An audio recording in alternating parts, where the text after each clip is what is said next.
I've been reading like a lot about sales and marketing because we're in this process phase now. So like hustling isn't good enough. You actually have to put in structure. And one interesting piece of like the sales process is if you're in a market that is new, it's all about education. Like if you're in a market that's crowded, it's actually about getting someone to choose you over the other person. So for example, like there's a PR software marketplace, Meltwater, or like there's all these softwares where they're literally the exact same thing. Like I did a conversation with a company called Pardot, and they're like, oh, what is HubSpot telling you? This is why they're good and we're better. There's like a whole thing around competitors. But in the market that we're in, it's a new market, so it's all about education, right? And that means you just have to educate. So it's about writing blog posts, it's about tweeting, it's about going to conferences. Like most of our leads actually come from conferences and me talking at conferences about this is the future of video, this is the future of video measurement. And it's also just a constant drumbeat. So we're actually helping each other right now because I'm out there talking about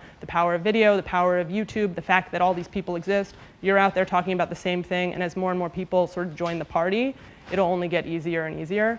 But that has been our major challenge is like just educating. And the cool thing is that the coin is like flipping. Like it's like happening right now. So it's actually the best time to be doing online video and online video businesses because everyone is slowly like understanding, right? It was interesting. I watched a presentation the other day which said that in history, when a new media platform arises, the people make content for the previous one. So for example, when TV was first invented, people made radio ads with just a still picture. Like it took them a long time to learn that platform, learn Facebook, and like what was the correct form of content to put on it. So I actually think the skill is knowing what's next and keeping up. Like you can't just say, oh, I'm dedicated to Facebook, and no matter what happens, I'm on Facebook. It's really about like learning where your audience is, learning which platform best services you, and like continuing to iterate. So if you're not having luck on Facebook, switch to YouTube. If you're not having luck on Vine, switch to Instagram, whatever it might be. I do think it's important to be everywhere, but being everywhere can really hurt you. Like I think you should focus on a platform, and it really has to do with what you're trying to accomplish. So, you know, if you are trying, like Facebook, if you're trying to reach specific people, if you're trying to reach mothers, if you're trying to reach dog owners, if you're trying to reach people that live in Montana, like you're going to be able to run ads very easily through Facebook to meet those people.